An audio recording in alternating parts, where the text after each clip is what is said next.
Have you ever had a moment that was so powerful it etched itself on your heart and you still carry it with you today? It's that kind of moment that doesn't fade, not with time, not with distance, because something in it connected you to love itself.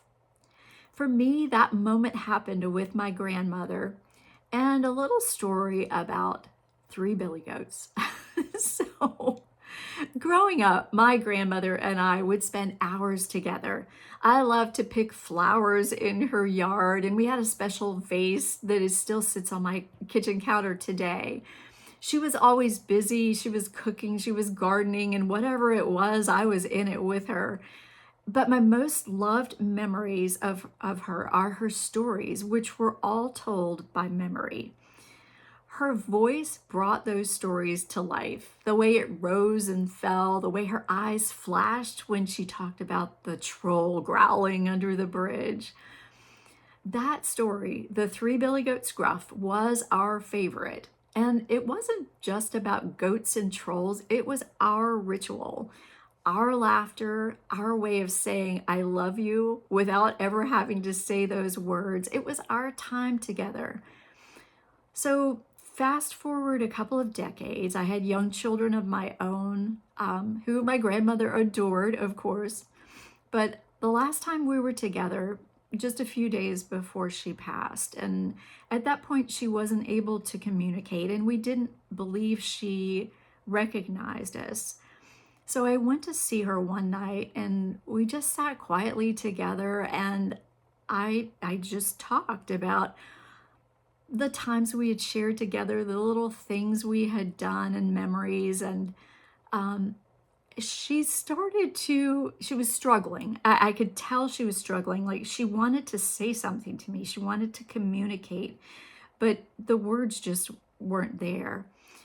And so after struggling for a bit, I saw sort of her body sort of relaxed, and I saw this calm come over her face, and she was saying something.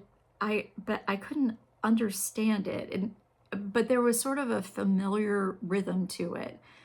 Had no idea what she was saying until she got to the trip trap part of the story, and I just sat there dumbfounded and completely overwhelmed with emotion and the moment and what was happening here, because despite the difficulty she was having, at this point, she was in another world. She was back, we were together, and she had that sing-songy, familiar rhythm to her voice in the story, our story.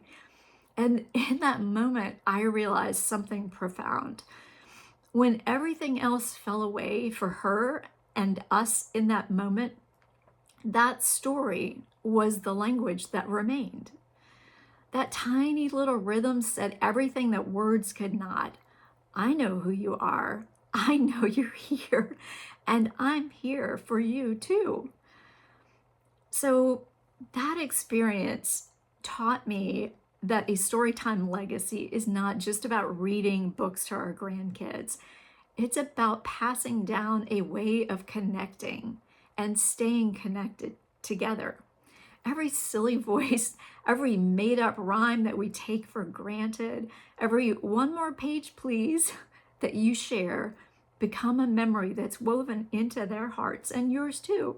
Excuse me. So one day, when we may not have the words, those stories just may speak for us. Because when we share stories, we are teaching our grandkids how to listen for love, how to feel known even from miles away, how to hear our voice echo in their hearts long after the call ends. So that's what I see as a Storytime legacy.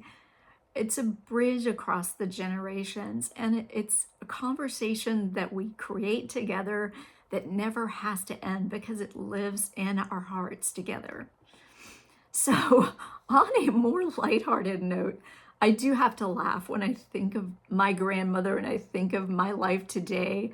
Um, she honestly, she never would have had a single dog in the house because her house was immaculate and she was horrified at the thought of having a dog walk into her home. And here I am writing stories about rascally pups and juggling two very large, very furry, rascally pups of my own who think that every once upon a time is let's wrestle. So, but you know what?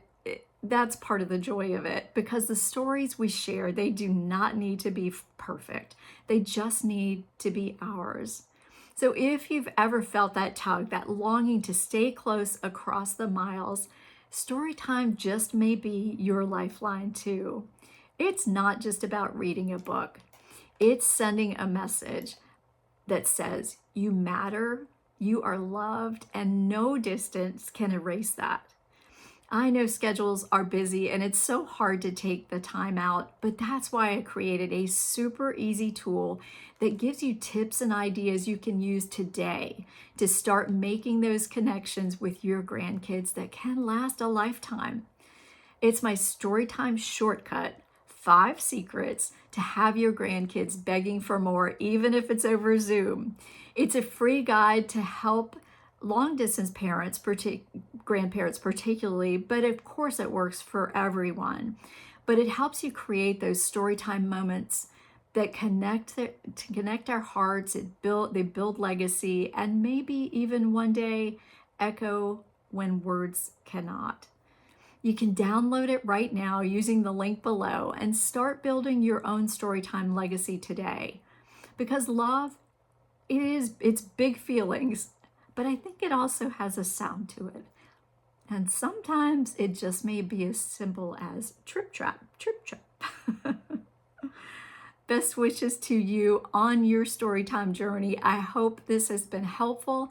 If it has, I hope you'll download my free resource, like, subscribe, and follow for more.